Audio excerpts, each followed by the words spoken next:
Hello everyone, my name's Dave and I'm the developer of Seconds in Space. In this video, I'm going to show you how to play.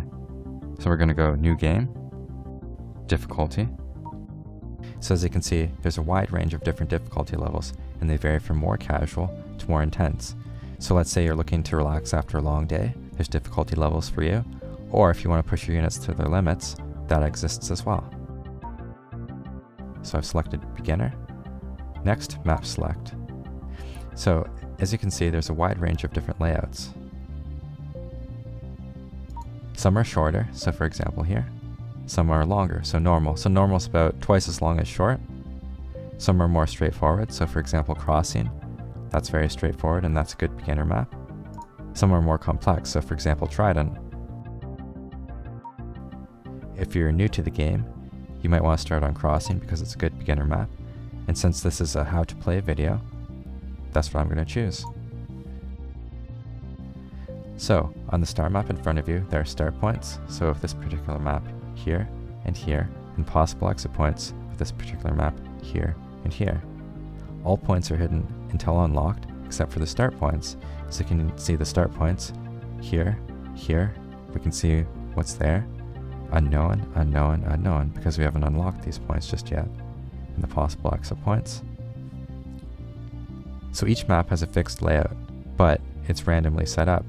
So it always plays like new. So even if you played this map 10 times before, you don't know exactly where the exit is. You know it's at one of the possible exit points, so here, but you don't know which one. Just because, let's say, it's here last time, doesn't mean it's going to be here again. Also, the location of the rewards is randomized as well. So just because it's minus coin and random this time, doesn't mean it's going to be like that next time. So to find the exit, you have to travel to possible exit points directly. So like here, for example. And as you do that, you're going to unlock rewards. So in the bottom left-hand corner of your screen here, you can see the rewards HUD. And so, for example, the reveal reveals the location of the exit. So we haven't seen it yet, but it's somewhere on this map. And if we find it, it'll tell us where the exit is. The swap swaps the location of the exit. So this can either help or harm you. So for example, if you find the reveal, maybe the reveal says that the exit is here. Sometimes what happens is, say for example this point or this point is the swap, and if it is, it will swap the location of the exit. Because this map only has two possible exit points, we'd know that there's a 100% chance that it's going to go to this possible exit point, and so we just travel there. So it wouldn't be much of a nuisance. However, some maps have more possible exit points. Some have 3, some have 4, so we wouldn't know exactly where it would be. Also, with this particular map, the paths from this point that we're going to have to go to no matter what are relatively short, but with some maps they're a lot longer, so it becomes more of an annoyance. The swap could, for example, help us if, let's say, one of these points is the swap. Let's say it's here, because we don't have to go there. We could go here instead, and if the exit was not at this possible exit point, then we could go to the swap and it'll swap the exit over. Next, lives. So for the lives, in the combat portion of the game, every time you lose a ship, you lose a life. If you lose all of your lives, you lose the game. Coins are used to buy rewards at the shop at a price of 1 coin per reward. Shops can contain reveals, lives, or both, and they contain 2 rewards, so it could be 2 lives, a reveal and a life. On longer maps where there's more than 1 reveal, it could be 2 reveals. One thing that's important to note about shops is that you can only buy rewards in the round that they're unlocked. So once you find the shop, you have to have coins beforehand to actually buy something. Random.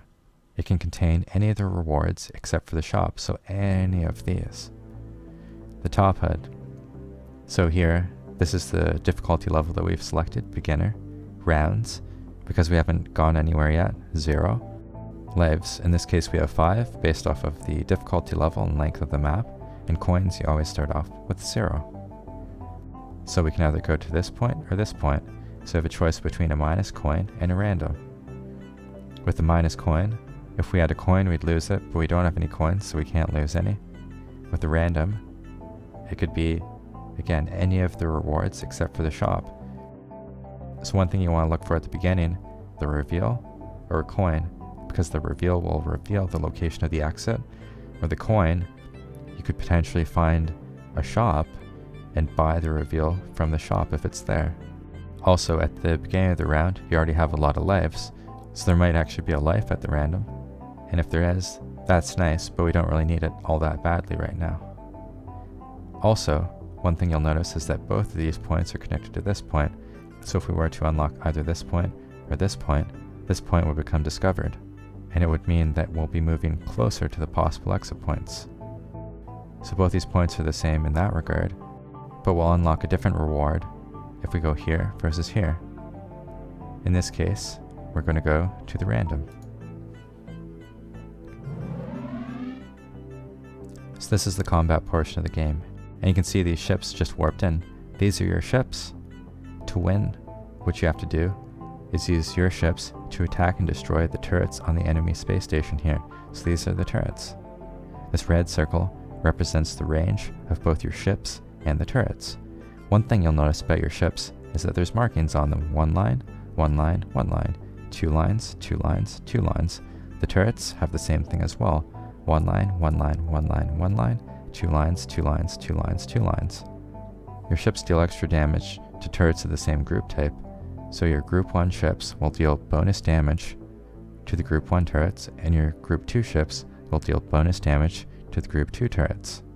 So for the most part, you want to use your Group 1 ships to attack the Group 1 turrets and the Group 2 ships to attack the Group 2 turrets. There are some exceptions, but we won't worry about that too much for now. Another thing that you'll notice is that the turrets have a symbol on top of them. So in this particular case, the Group 1 turrets have the shield ability. It's activated on a timer, and we don't know the order. So it could be this one, this one, this one, this one, for example. Or maybe it's this one, this one, this one, this one, in that order. We don't actually know. Once the round starts and we see the order, it will stay the same for this round, so then we'll know. But if we ever see this ability in another round, it will be different. The Group 2 turrets have the EMP mine ability, and so it's activated on a timer. Again, we don't know the order.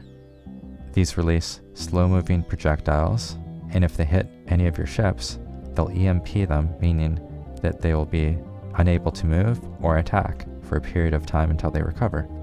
So you want to try and avoid them as best you can. To start a round, you have to give all your ships both a move and attack command. So to give commands to ships, what you have to do is select the ones that you want to give commands to. You can either left click and drag, and any ships that are contained within the selection rectangle will be selected. Or you can use the keyboard. So if you push 1 on your keyboard, it will select your Group 1 ships, 2 on the keyboard, Group 2 ships, or 3 will select all of them. You always give your Group 1, Group 2 ships the same attack and move commands at the beginning of the round. It's after the round starts that everything gets mixed up. So 1 on the keyboard.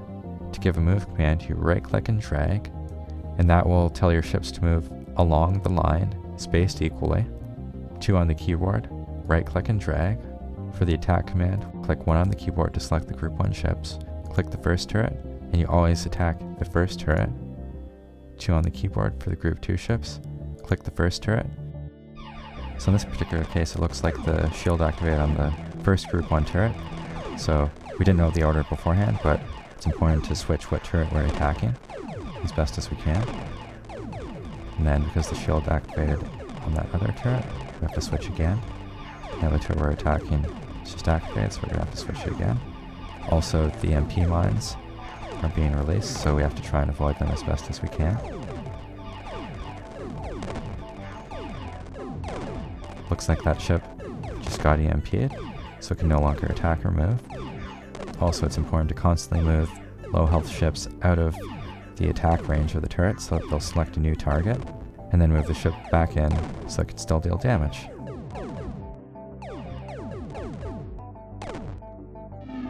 And that's the end of the round. We got a coin. We weren't sure what the random would be, but you can see 1 less random, 1 less coin. Also, our coin count has increased by 1, and you can see that this particular point has become discovered. In this case, it happens to be a shop.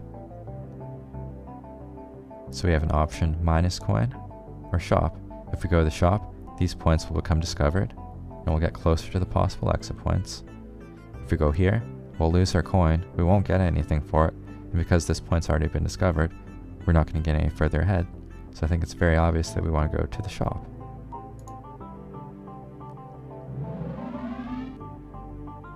So in this particular case, the Group 1 turrets have the mine ability, and what this does is it releases projectiles that move very slowly, and if they hit your ships, they deal massive amounts of damage. They're activated on a timer, and we don't know the particular order. The Group 2 turrets have the group switch ability. So how this works is that they're activated on a timer in the order 1, 2, 3, 4, and they'll switch their group with one of the other turrets.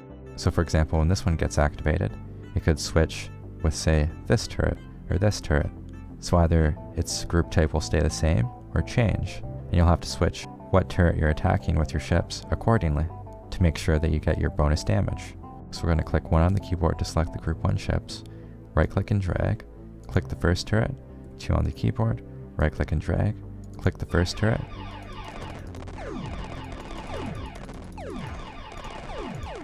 So as you can see, the groups are changing.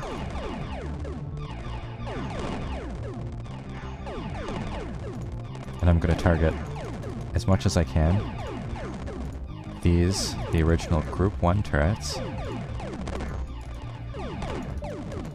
because they not only deal damage just like these turrets, but they release the mines, so they're more dangerous.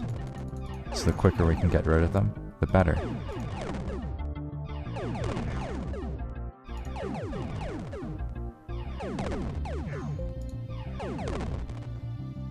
There we go. So that's the end of the round, and you can see that we're back at the star map. So in this particular case, it has a life and a reveal for sale. I'm just going to click back temporarily so we can see what new points we've discovered. So we can see random plus life. Now if we were to go to any of these points, we would not be able to come back to the shop and we would not be able to buy anything. However, so long as we don't go to the next round, we can look around on the star map as much as we want, strategize, and then go back.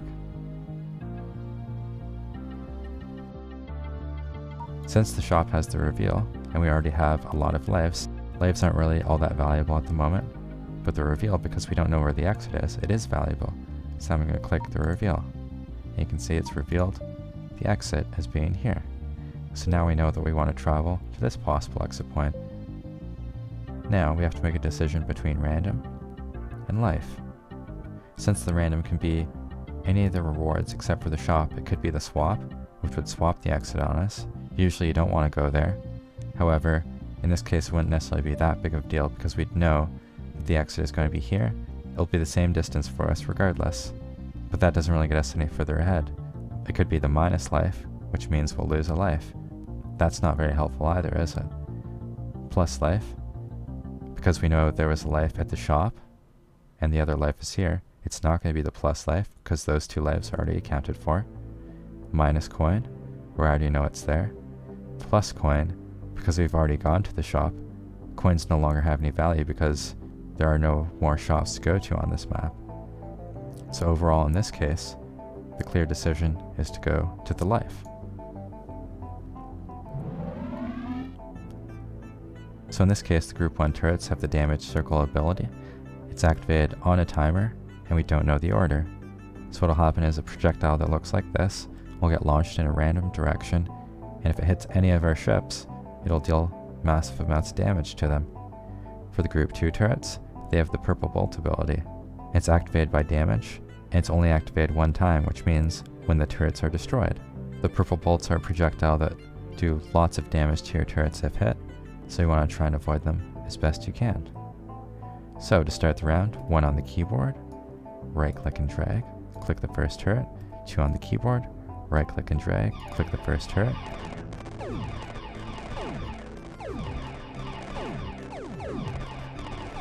So as the health bars go down my ships, I'll retract them out of range of the turrets.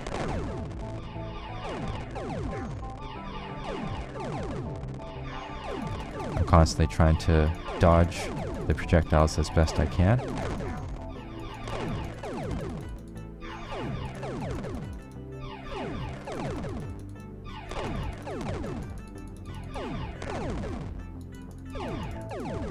Gotta be careful of those purple bolts, as well as the damage circle.